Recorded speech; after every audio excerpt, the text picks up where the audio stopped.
SLBC tunnel ప్రమాద ఘటనలో సహాయక చర్యలు కొనసాగుతున్నాయి. 8 గంటలవుతున్నా ఇంకా 8 మంది ఆచూకీ లభించలేదు. శిథిలాల్లోనే 8 మంది కార్మికులు చిక్కుకుపోయారు. సంఘటనా స్థలంలో సహాయక చర్యలు పర్యవేక్షిస్తున్నారు మంత్రులు ఉత్తమ్ జూపల్లి. 8 మంది ప్రాణాలపై ఆశలు సన్నగిల్లుతున్నాయి. శ్రీశైలం ఎడమగట్టు ఎస్ఎల్బీసీ సొరంగ మార్గంలో చిక్కుకున్న 8 మంది కార్మికులు ఇతర రాష్ట్రాలకు చెందినవారే.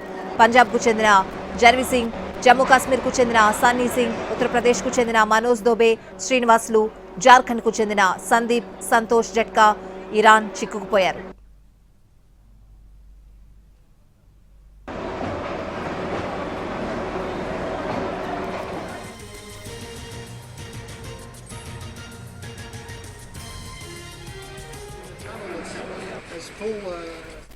నాగర్ కర్నూలు జిల్లా పరిధిలోని ఎస్ఎల్బీసీ సొరంగ మార్గ పనుల్లో ప్రమాదం చోటు చేసుకుంది. మనం ప్రస్తుతం సొరంగ మార్గంలో పనులు నడిచేటువంటి స్టార్టింగ్ పాయింట్ వద్ద ఉన్నాము.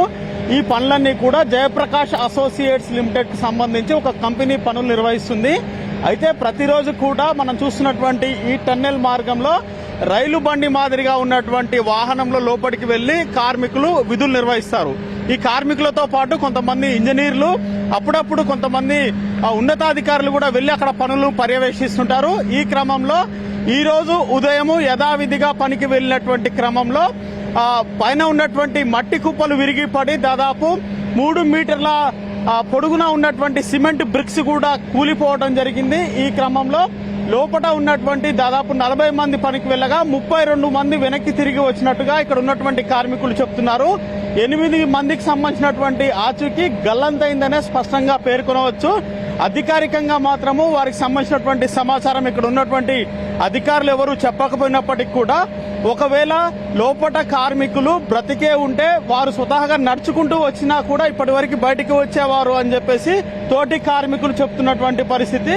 అయితే లోపట టన్నెల్లో కంప్లీట్ గా 13 కిలోమీటర్లకు సంబంధించినటువంటి పని పూర్తయింది. 14వ కిలోమీటర్కు సంబంధించినటువంటి పని జరగాల్సి ఉండగా వారం రోజుల క్రితమే ఈ పనికి సంబంధించినటువంటి సన్నాహక కార్యక్రమాలు చేస్తున్నారు. అయితే వర్షాకాలము పనులు నిలిచిపోయాయి. మళ్లీ పనులు పునఃప్రారంభించాలి కాబట్టి అక్కడ ఉన్నటువంటి మట్టి, రాళ్లు, తర్వాత ఇతర వ్యర్థాలను తొలగించేందుకు ఈ కార్మికులు లోపలికి వెళ్తున్నారు. ఈ లోపలికి వెళ్లే క్రమంలోనే ఈ రోజు ప్రమాదం జరిగినట్టుగా తెలుస్తా ఉంది. ప్రమాదం ముందుగా వెళ్లినటువంటి కార్మికులంతా కూడా అందులో చిక్కుకోగా వెనక వరుసలో వెళ్లినటువంటి కార్మికులంతా కూడా రిటర్న్ వచ్చారు. అయితే ఇగో ఈ రకమైనటువంటి వాహనంలో వీరంతా రోజు విధులకు వెళ్తారు. మనకు పైన కనిపిస్తుంది ఈ బెల్ట్ లో లోపల ఉన్నటువంటి వ్యర్థాలన్నీ కూడా ఈ బెల్ట్ పై నుంచి కూడా బయటికి వస్తున్నటువంటి పరిస్థితి మనకి లోపల నుంచి ఉన్నటువంటి పని ప్రాసెస్ ఉంటుంది. సో ఈ నేపథ్యంలో ఈ రోజు ఉదయం వెళ్లినటువంటి ఈ కార్మికులంతా కూడా 32 మందికి పైగా వాళ్ళంతా వెనక్కి వచ్చినట్టుగా తెలుస్తా ఉంది. 8 మంది మాత్రం లోపల చిక్కుకున్నారు. సో మరి వారు చిక్కుకుంటే వారు ఇప్పటికే ఒకరు బతికి ఉంటే ప్రాణాలతో ఉంటే నడుచుకుంటూ వచ్చినా వచ్చేవాళ్ళు. కానీ అట్లాంటి పరిస్థితి లేదని కొంత అనుమానం వ్యక్తం చేస్తున్నారు. వారంతా క్షేమంగా రావాలని వారు కోరుకుంటున్నారు. కానీ లోపల బురద ఉంది, మట్టి ఉంది, బురదలో కూరుకుపోయే ప్రమాదం కూడా ఉంది. దాదాపు 4 అడుగుల మేర నీరు కూడా నిలిచి ఉంది. అందులో పైనుంచి పడ్డటువంటి మట్టి వల్ల ఏమన్నా అందులో చిక్కుకున్నారా అనే అనుమానాలు కూడా వ్యక్తం చేస్తున్నారు. ఇప్పటికే మంత్రులు ఉత్తమ్ కుమార్ రెడ్డి, మంత్రి జూపల్లి కృష్ణారావు ఇక్కడికి వచ్చి ఇక్కడ ఉన్నటువంటి పరిస్థితిని సమీక్షించారు. లోపలికి రెస్క్యూ టీం పంపాలి, కానీ ఇక్కడ ఉన్నటువంటి కొంతమంది సగం దూరం వాళ్ళకి వెళ్లి మళ్ళీ తిరిగి వచ్చినట్టుగా తెలుస్తా ఉంది. లోపల ఉన్నటువంటి పరిస్థితిని పూర్తి స్థాయిలో సమీక్షించాలంటే రెస్క్యూ టీం రావాలి.